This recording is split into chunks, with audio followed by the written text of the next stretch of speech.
Saúde e você. Oferecimento Unimed João Pessoa. Cuidar de você, esse é o plano.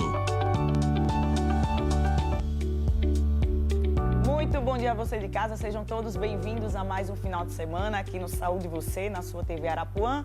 E desde já eu pergunto, todos estão bem? Pois a partir de agora vocês vão conferir os destaques do programa de hoje. Cigarros eletrônicos, especialista vai falar se eles também podem causar riscos à sua saúde. Doença celíaca, quem tem a doença reclama que tem dificuldade de encontrar alimentos específicos. E vamos conhecer uma empresária que enxergou na sua dificuldade pessoal um nicho de mercado. Seja bem-vindo, Saúde Você está no ar.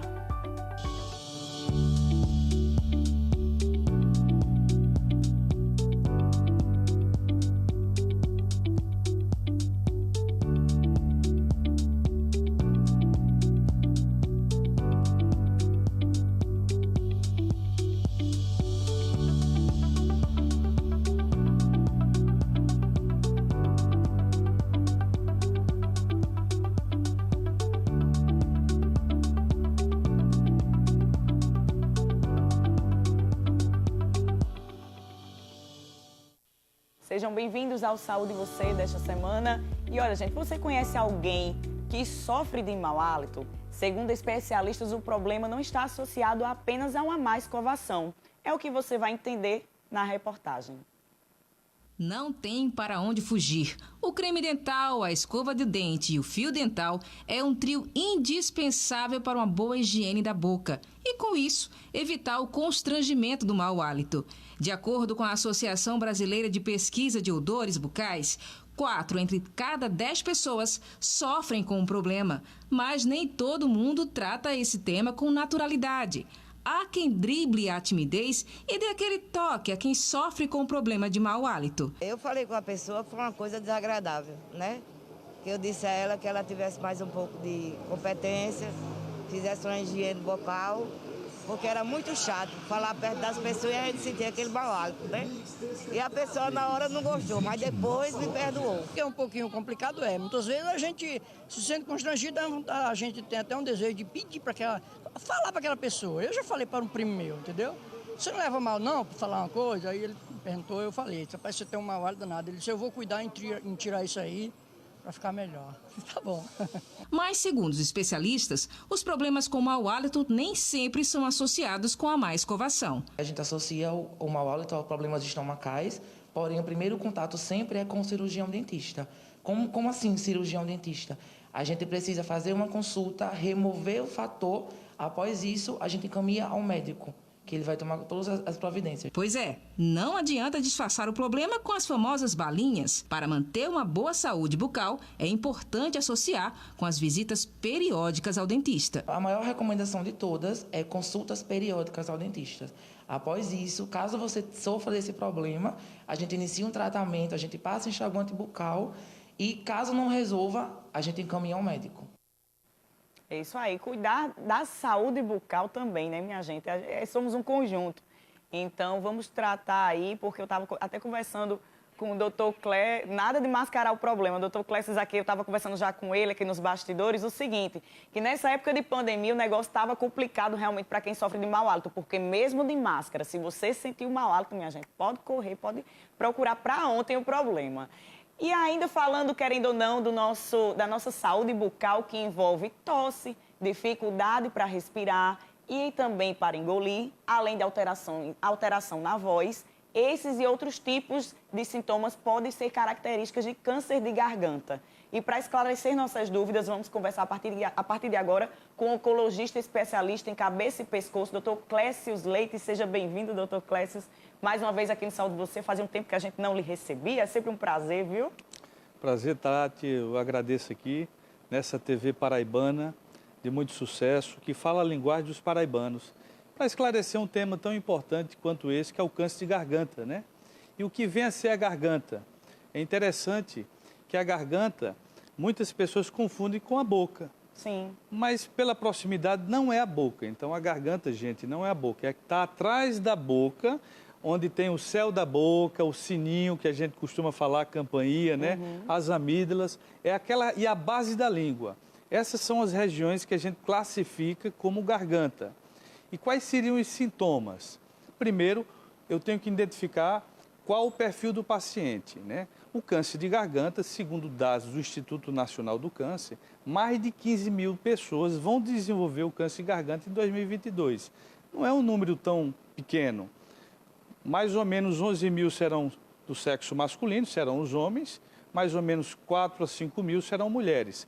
Os principais fatores de risco para o desenvolvimento desse tipo de câncer, tá? É o tabagismo e o etilismo e, como você falou há pouco, a má higiene oral.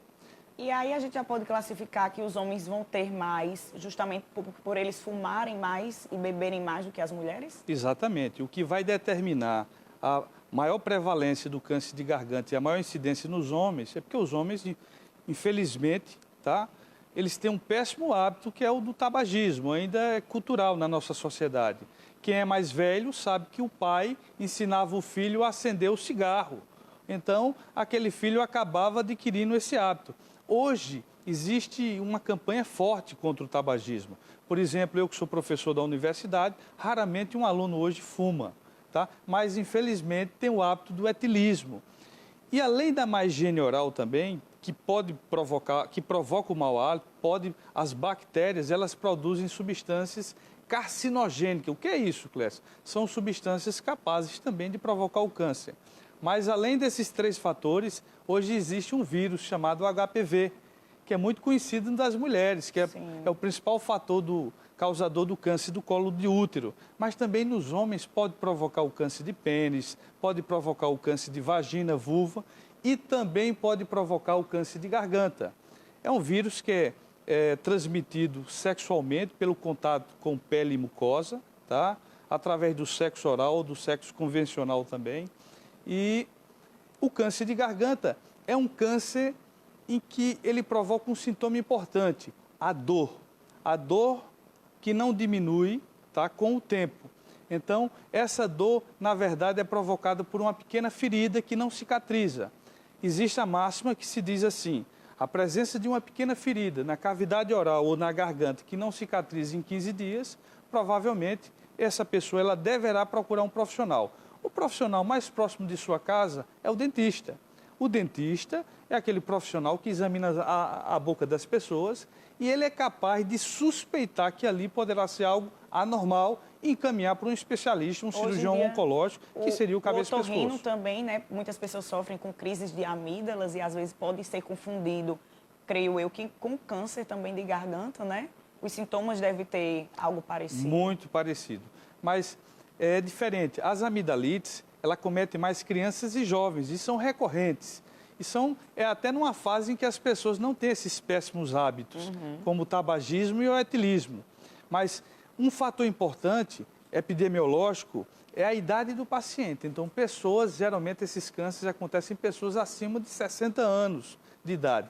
Então, se a pessoa tem acima de 60 anos de idade, passou da idade de ter as amidalites, que é mais comum na infância, na exposição a poeiras, então é bem mais comum no jovem. Passou esse período e essa pessoa refere dor, então imagine uma ferida na sua garganta que não cicatriza. Quem tem uma pequena afta que dura uma semana, motivada por estresse ou algum fungo, é uma semana sofrendo, só pensando naquela afta. Agora imagina você ter uma ferida um pouco maior, então, uma ferida que sangra ao mínimo toque, então, aquela pessoa, quando vai se alimentar, ela modifica o hábito alimentar. O alimento sólido, quando bate na feridinha, já provoca sangramento e dor. Então, esse paciente acaba mudando para comidas mais pastosas. Ele, por exemplo, quando se alimenta de sucos ácidos, por exemplo, aí sai do chão para o céu. Então, é uma pessoa que ela acaba mudando o hábito alimentar. Então, começa a alimentar mais de pastoso, começa a comer menos, então começa a emagrecer, começa a fazer menos a higiene da cavidade oral, porque dói quando bate a escova, o enxaguante, por exemplo, quando contém álcool, irrita. Então, o principal sintoma é a dor, e aquela dor que não vai diminuir. E o diagnóstico não é difícil. Ou um dentista, ou um cirurgião oncológico de cabeça e pescoço, ou um otorrino, como você bem falou, tá? Ele vai, ao examinar a cavidade oral desse paciente, ele vai perceber a presença de algum ferimento com características. E esse ferimento, logicamente, para você saber se é outra doença que provocou ou se é o câncer, que é uma doença grave, você vai ter que fazer uma biópsia. E essa biópsia é simples, uma pequena anestesia local, você tira um pequeno fragmento daquela lesão, tá? E aí vai chegar a um diagnóstico do tipo de câncer e a partir do tipo de câncer a gente vai realizar um tratamento. Da garganta, esse câncer pode evoluir para laringe, faringe? Querendo ou não, o nosso trato está todo interligado, né? Então, assim, não sei se é uma dúvida meio grosseira minha, mas... Essa dúvida sua é uma dúvida pertinente. A garganta, ela está no meio do caminho. Entendi. Tá? E é por onde sai a voz e é por onde a gente se alimenta. Então, dependendo de onde esse câncer vai crescer, se ela cresce em direção à laringe, ela poderá provocar alteração na voz dessas pessoas, Tati. Então, essas pessoas poderão apresentar rouquidão, em casos mais graves, até uma dificuldade respiratória pelo crescimento do tumor na região da laringe. A laringe, sabemos que é o órgão da voz, mas também é o órgão da respiração. Então, quando eu tenho algo impedindo a respiração, esse paciente ele vai sentir falta de ar, que tecnicamente a gente chama de dispneia. E é interessante, nessa fase, é muito comum o câncer de garganta avançado, ele apresentar um sintoma que é a dor de ouvido.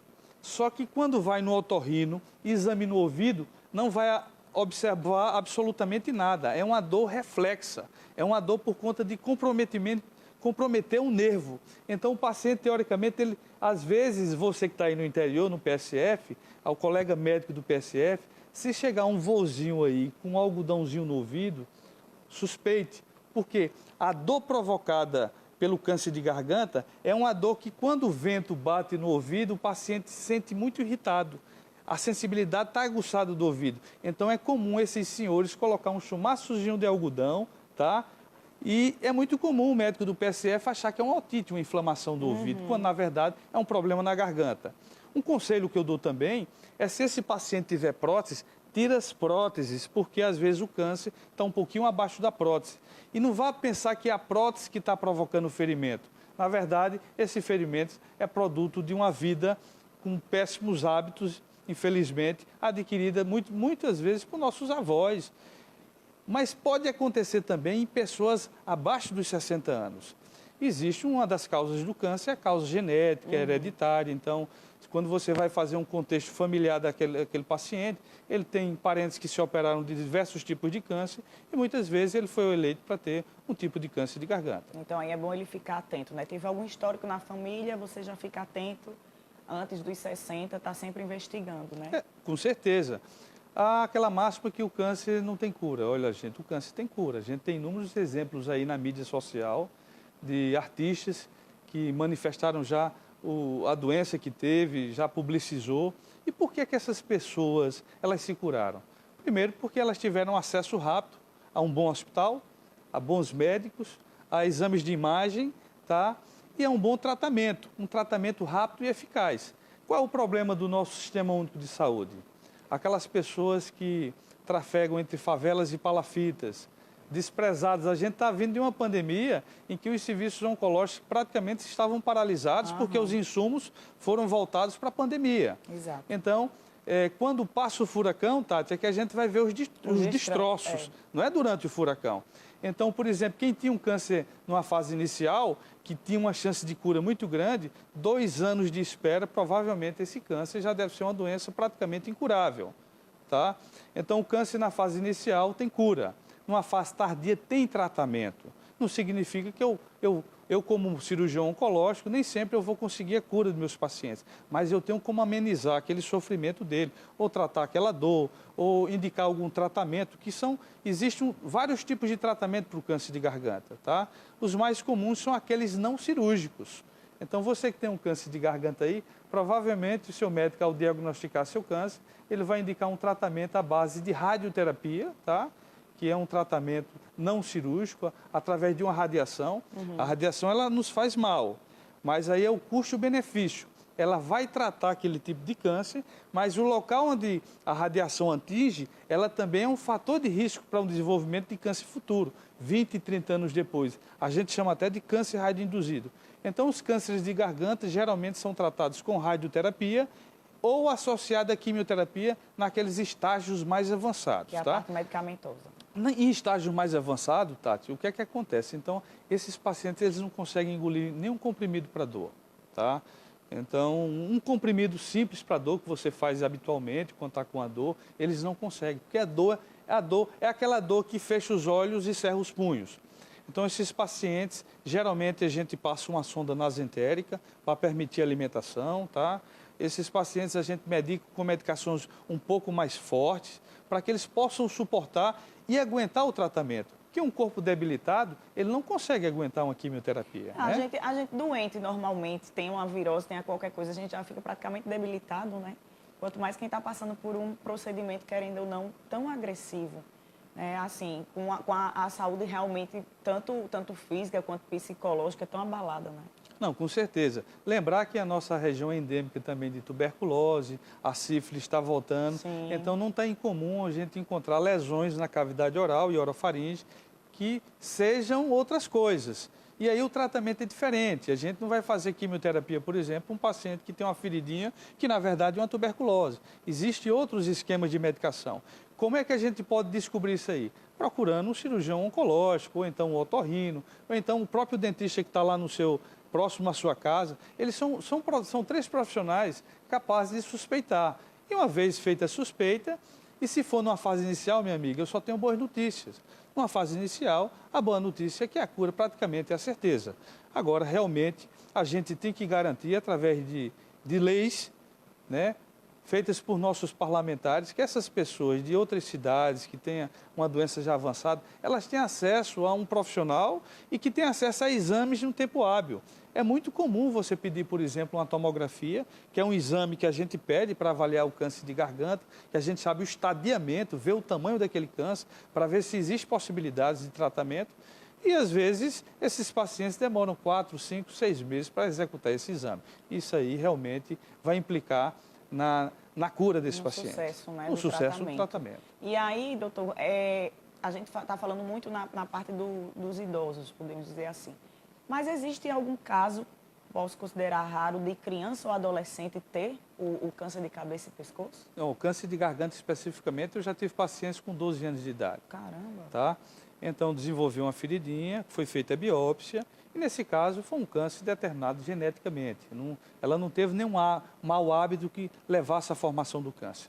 O mais comum é esse tipo de câncer ser provocado pelo cigarro, pela bebida exagerada, pelo péssimo hábito alimentar. Uma coisa interessante durante o tratamento do câncer, se for feito um tratamento com radioterapia, radiação, geralmente esses pacientes têm que fazer um tratamento dentário antes, tá? Porque após a radioterapia, tá, esses pacientes eles não poderão mexer mais nos dentes, pelo menos durante 5 anos, pelo risco de apodrecer a mandíbula. Caramba! Então, assim, o tratamento oncológico não é brincadeira. Então, por isso que é importante um profissional especializado para fazer as devidas recomendações.